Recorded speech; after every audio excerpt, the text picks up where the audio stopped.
Okay, so welcome back. We are 2 days to go. It is Thursday morning. I've done, when did I record? Is it Monday? I've had my COVID jab and a flu jab, which knocked me for shit yesterday, unfortunately. I played a game, which is cool. Saw some real glaring errors in the list I built. So hopefully we can do something about that. I've done some painting, done all the printing I need to do now, and I may actually get it all painted and printed in time. It depends how I get on tonight and how I'm feeling. And how we get on tomorrow. So anyway, this is what we printed and painted. We've got 9 monoliths. Pretty easy paint job if I'm being honest, but looks effective. And we've got a war bar K thing. Small war engine. Not great. Not great. A Citan, Sun version. He is a Supreme Commander, so you're paying 100 points for that luxury. He's a 200-point war engine, so he ain't going to do a lot. He's not very survivable. He doesn't work as a Supreme Commander when he's off board, so you're in a bit of a catch-22 there. You've got to get him on board for him to use his re-roll. When he's on board, he's really easy to kill. He's only got 3 DC, and he's got 4, effectively a 4 re-rollable armour. But they go down quick. This is the artillery piece. He's immobile, which is the thing. He's only DC2. He's got some tricks. He's got a macro weapon, hits on 4 and does D3 Titan Killer. Missed 3 times. So when it hits, I'm sure I'm going to be happy. But if it misses 3 times, and the person I played on Tuesday, Gary with his Nurgle, had no aircraft, no flyers of any sort, so this thing did literally nothing. This is the Porto, which is my blitz. One thing that I hadn't quite realised about this is you need to defend it, otherwise it's just going to get swarmed, and then once it's swarmed, what are you going to do? How are you going to deploy from it when it's already covered? So it's definitely better having this than not having this, because I need a way to get to my blitz, but I need to be able to get to my blitz. And I left it to turn 3. Gary deployed his zombies, and I had to send my monoliths in to provide a portal for me to clear this portal. So I didn't actually use this as a portal. So not 100% sure. When I start the game, this is the only thing that has to be on board. So what did I learn in game? Firstly, units of 3 are bad, really bad. So these teleport in, boom, boom, boom. It can be turn 1. I did try and put some in turn 1, but our initiative is really shit. So initiative 2. So Gary's initiative 4 as Nurgle. Some stuff's initiative 5. So plus, so you're not winning many dice offs. They're going to have to take 1 or 2 hits before we get a turn. It's just the way maths works. So what happened was he shot and killed a monolith. So that's 2 blast markers. The unit's only 2. The unit's broken. So I can still use the portals, which I did, but at the end of turn they're gone. And then they have to try and regroup. And then when they come back on, so they have 2, they regroup, and then that gives them 1 blast marker. So next turn they come on, I roll 1d6 for each of them, get a 6, they're broken again. So they broke coming in, back in turn 2, then turn 3, they came back on, they rallied off board again. You still have to rally, you have to roll a 2 up to rally. End of turn, they disappear. They come back in with 1 blast marker. I don't roll a 6, so happy days. But then my initiative's so shit, they get shot again. And they don't have a giant amount of movement. They're only speed 15, and you can't march. So the maximum you're doing is speed 30, and then shooting at 5s, because then you're on -1 to shoot, or whatever. But they're not really shooting, because they've already got a blast marker on them. But you fail the initiative roll again, they get shot. Doesn't even matter if one of them gets killed. The second blast marker from getting shot means they're broken again. So my monolith spent the entire game being broken. So I'm paying so many points to have the ability to teleport stuff in and use portals that it kind of, my army feels outgunned, because I'm paying for all these tricks, and if I don't use the tricks, then why pay for the tricks?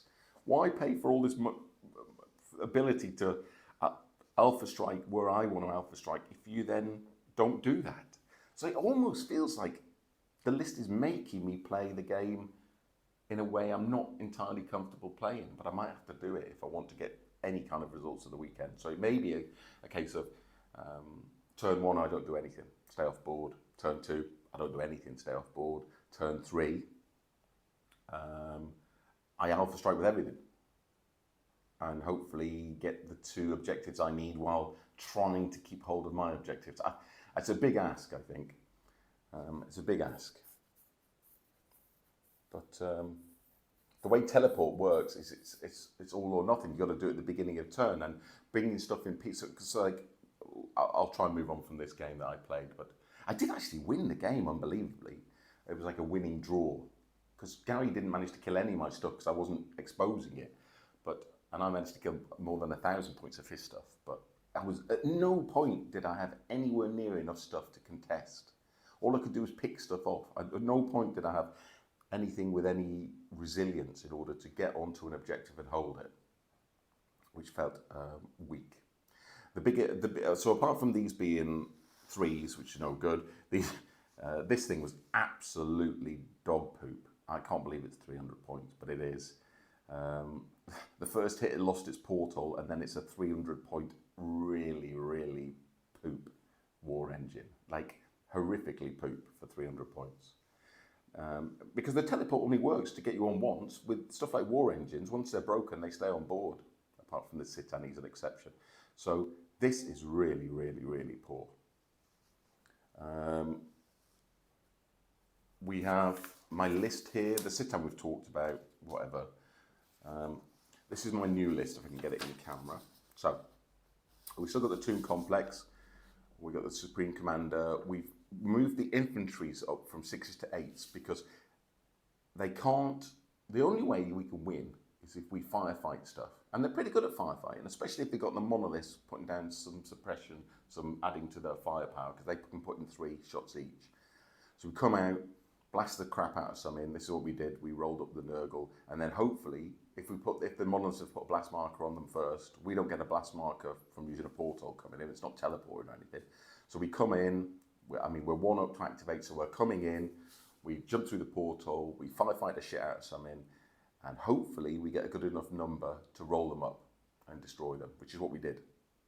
But units of 6 were nowhere near big enough. Most of the time I was giving away at least the opponent's bigger than you, and sometimes twice as big as me, because it's just the way it is. So the destroyers I can't make bigger than 6, but the warriors I can, so I've put in 2 units of immortals in each to make them to 8s.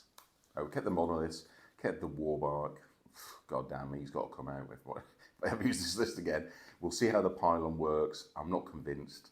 I think a DC2 immobile thing is just going to be constantly broken. And just stuck on board, broken, not doing anything. But I think that's what it's going to be. What did I lose in order to make that list work? I took out the... What did I take out? I took out the Flayers, which just seemed absolutely appalling for what they were doing. The Flayers... I'll show you my list. The Flayers basically have loads of tricks.